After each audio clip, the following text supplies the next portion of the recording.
അലൈക്കും വറഹ്മത്തുള്ളാഹി വബറകാതുഹു. നാദാപുരം സ്വദേശി ഷെരീഫിൻ്റെ ഒരു സംഭവം വല്ലാത്ത വേദനിപ്പിക്കുന്ന സംഭവമാണ്. ഷെരീഫ് വിദേശത്ത് ജോലി ചെയ്യുമ്പോൾ പെട്ടെന്ന് പുലർച്ചയ്ക്ക് ഒരു ഫോൺ കോൾ, ഞാൻ ദുബായിലേക്ക് വരുന്നുണ്ട് എന്ന് ഭാര്യ വിളിച്ചു പറയുകയാണ്. ഭാര്യയുടെ കോൾ കേട്ട് പെട്ടെന്ന് ഞെട്ടി.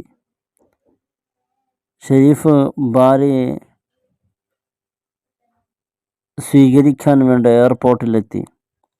വളരെ സന്തോഷത്തോടുകൂടി ഭാര്യ ഇങ്ങനെ സ്വീകരിക്കാനെത്തുമ്പോൾ അവർക്കൊരു പെണ്ണ് കുഞ്ഞുണ്ട്, 2.5 വയസ്സിൻ്റെ. ആ പെണ്ണ് കുഞ്ഞിനെ ഭർത്താവിൻ്റെ കയ്യിൽ കൊടുത്ത് ആ പെൺകുട്ടി നിങ്ങളെ കുഞ്ഞിനെ നിങ്ങൾ തന്നെ നോക്കണം എന്ന് പറഞ്ഞ് ഒരു അന്യകാമുകൻ്റെ കൂടെ ഇറങ്ങിപ്പോകുന്ന വല്ലാത്ത ദയനീയമായ കാഴ്ചയാണ് ഇത് കണ്ട്.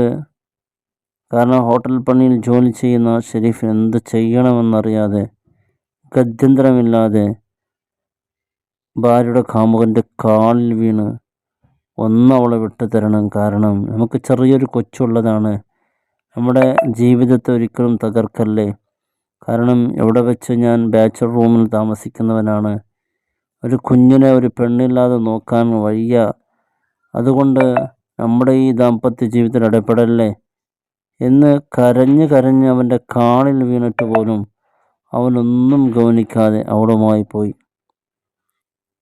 വല്ലാത്ത വേദനിപ്പിക്കുന്ന കുഞ്ഞുമോളെ കയ്യിലെടുത്ത് കുഞ്ഞിങ്ങനെ പൊട്ടി കരയുന്ന വല്ലാത്തൊരു രംഗം. സുബ്ഹാനല്ലാഹ്, നമ്മുടെ സഹോദരിമാരുടെ അവസ്ഥ.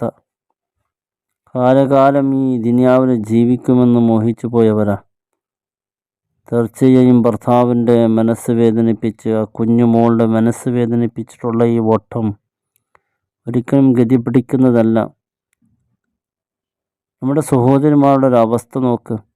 ഈ ആദ്യത്തെ കല്യാണം തന്നെ പ്രേമിച്ചിട്ടുള്ള കല്യാണമാണ്, അതും ഒഴിവാക്കി രണ്ടാമത് വീണ്ടും ഒരു പ്രണയം, അതും ഒരു കുഞ്ഞുമോളെ തണിച്ചാക്കി പോകുന്ന വല്ലാത്ത രംഗത്തിൻ്റെ ഒരു സംഭവം. എങ്ങനെ സാധിക്കുന്നു ഈ പെൺമക്കളൊക്കെ ഇത്രത്തോളം സ്വന്തം മക്കളെ കൊന്നുകളയുക, സ്വന്തം മക്കളെ ഉപേക്ഷിക്കുക? ഇങ്ങനെ എത്ര പെൺകുട്ടികളാണ് നിരന്തരമായ സമൂഹത്തിൽ ചർച്ചാ വിഷയമായി കൊണ്ടിരിക്കുന്നത്. അള്ളാഹു നമ്മുടെ പെൺമക്കൾക്ക് നല്ല ബോധവും വിവേകവും അള്ളാഹു നൽകി അനുഗ്രഹിക്കട്ടെ. ആ പൊന്നുമോളുടെ ജീവിതവും ആ ഭർത്താവിൻ്റെ ജീവിതവും അള്ളാഹു സന്തോഷത്തിലാക്കട്ടെ. അസ്സലാമു അലൈക്കും വറഹ്മത്തുള്ളാഹി വബറകാതുഹു.